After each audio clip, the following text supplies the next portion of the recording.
Buenos días, buenas tardes o buenas noches, espero que se encuentren bien. La temática que vamos a desarrollar en esta serie de videos será un análisis sobre el fenómeno religioso y cómo enfermería quizás puede acercarse a la comprensión de dicho fenómeno. Para hacerlo, vamos a dividir el problema en distintas partes. Una primera parte que será una introducción, una segunda parte donde haremos algún intento de definición de qué es la religión o lo religioso, una tercera parte donde haremos un recorrido por las grandes religiones y una cuarta parte donde haremos otro recorrido a vuelo de pájaro sobre los distintos pensadores que se ocuparon de estos temas. En el video de hoy entonces haremos la introducción a la comprensión del fenómeno religioso y su relación con la enfermería. Así que bueno, empecemos.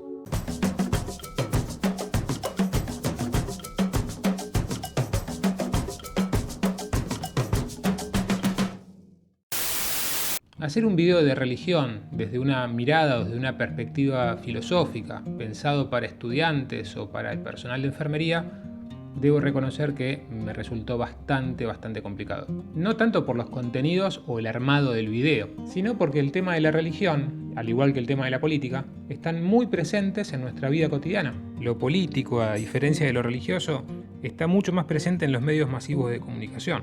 Lo encontramos en la tapa de los diarios, en el horario principal de la televisión, y el porcentaje de noticias que abarca es muchísimo mayor. Casi siempre tienen momentos de discusión, de debate, de burlas o de espectáculo. No vamos a encontrar una discusión en horario central sobre si Jesús tenía que multiplicar los pescados o si tenía que enseñarles a pescar, o un debate sobre reencarnación sí o reencarnación no.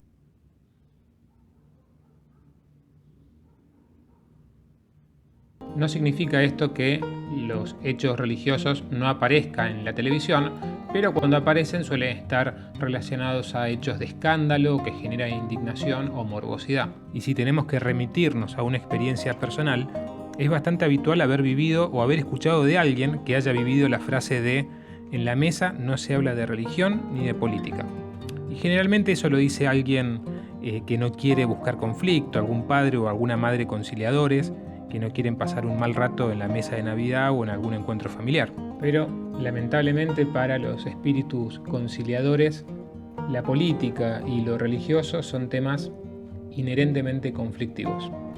Y son conflictivos porque las interpretaciones son muchas y es un tema muy profundo que toca fibras muy íntimas de la condición humana. Se han hecho guerras por religión, se ha matado gente, se justificaron genocidios y se avalaron torturas en nombre de lo religioso. Por lo tanto, no es un tema sencillo de tratar, es muy difícil tratar de mantenerse al margen, emitir alguna opinión, algún comentario, pero toda visión siempre está cargada de algún tipo de subjetividad.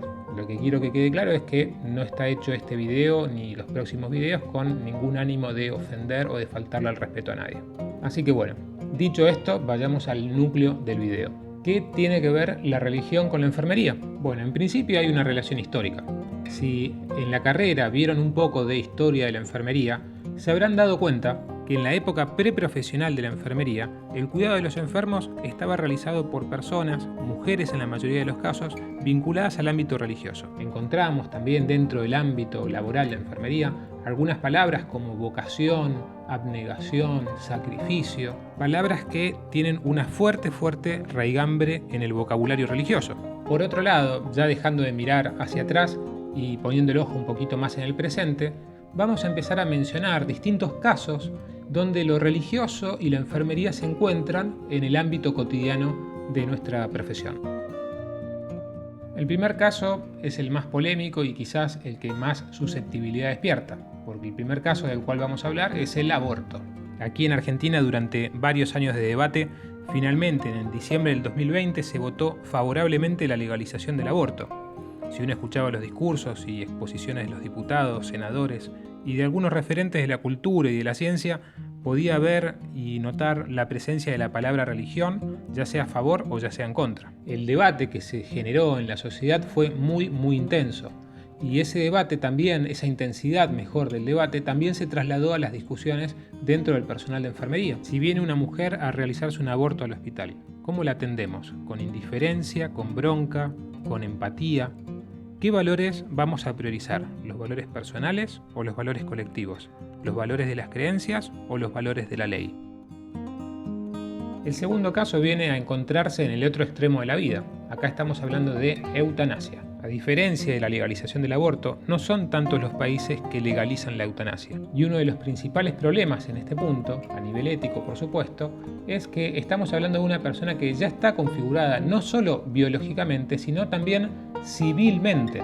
En el caso de la discusión sobre la legalización del aborto, muchas veces el eje de la discusión se corría hacia si la vida que estaba en el vientre materno era un ser humano o no lo era, si era un ser humano en potencia, si era un feto, si es autónomo, si no lo es. En este caso, la persona ya nació, tiene un documento, tiene una identidad, tiene una historia, tiene aciertos, tiene errores. Por lo tanto, la discusión de si es un ser humano o no lo es prácticamente desaparece. Y aquí también vuelven a aparecer ciertos argumentos religiosos. Muchos confunden eutanasia con suicidio, asesinato con eutanasia. Por otro lado, si uno recurre al catecismo de la Iglesia Católica, va a encontrar frases como la siguiente: cada cual es responsable de su vida delante de Dios que se la ha dado. Él sigue siendo su soberano dueño.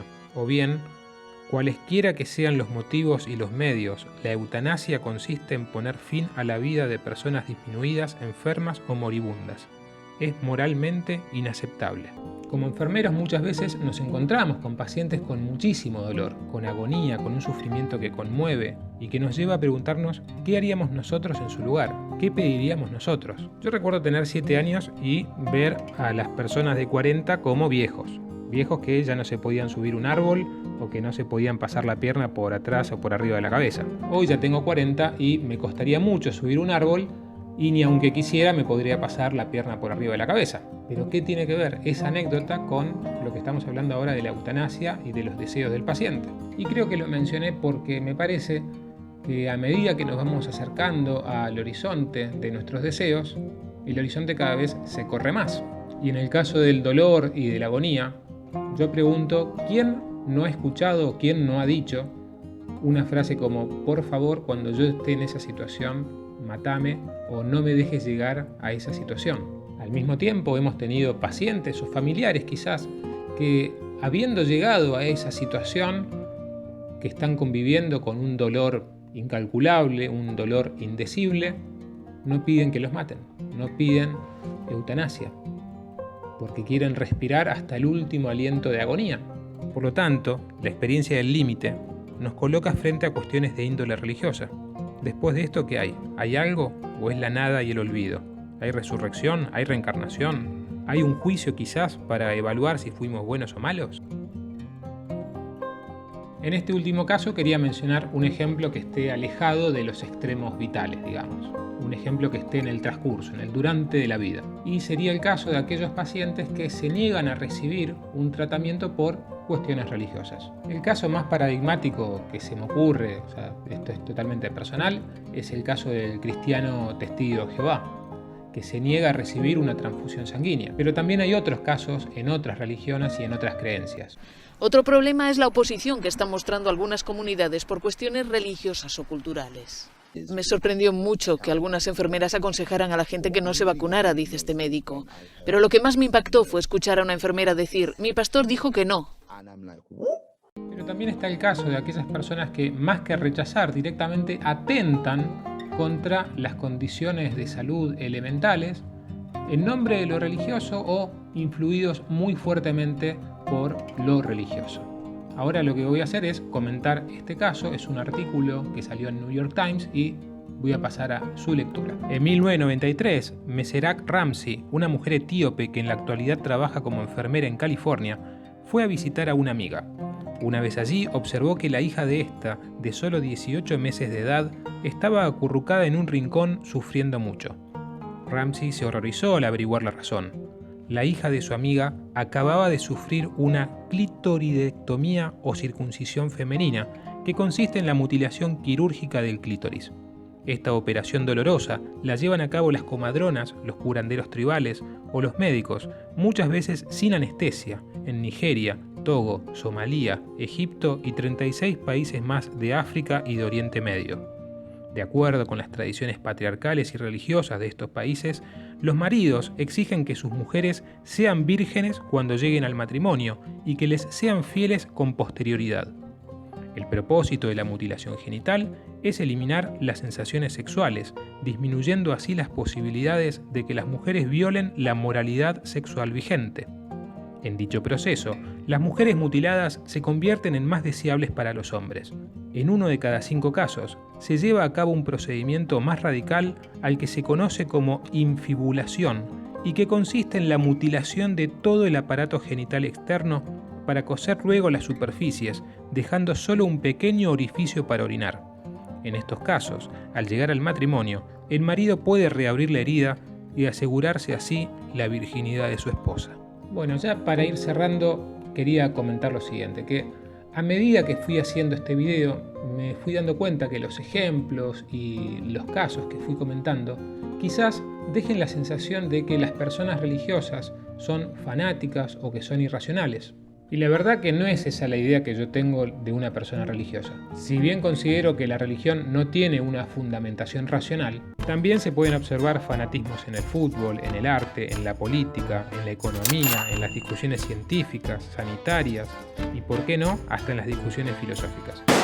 Por eso me parecía válido aclarar que el fanatismo no es propiedad exclusiva de los religiosos, sino de la condición humana. Bueno, si les gustó este video, dedito arriba, cualquier comentario siempre es bienvenido y pueden hacerlo allí en la caja de comentarios. Si saben de alguien que les puede gustar esta temática o este video, estaría buenísimo que le compartan el video. Si no estás suscripto o suscripta y querés tener más novedades respecto a estas cosas, te pido entonces que te suscribas y que actives la campanita. Bueno, les mando un abrazo, un saludo y buena guardia. Nos vemos en el próximo video. Chao.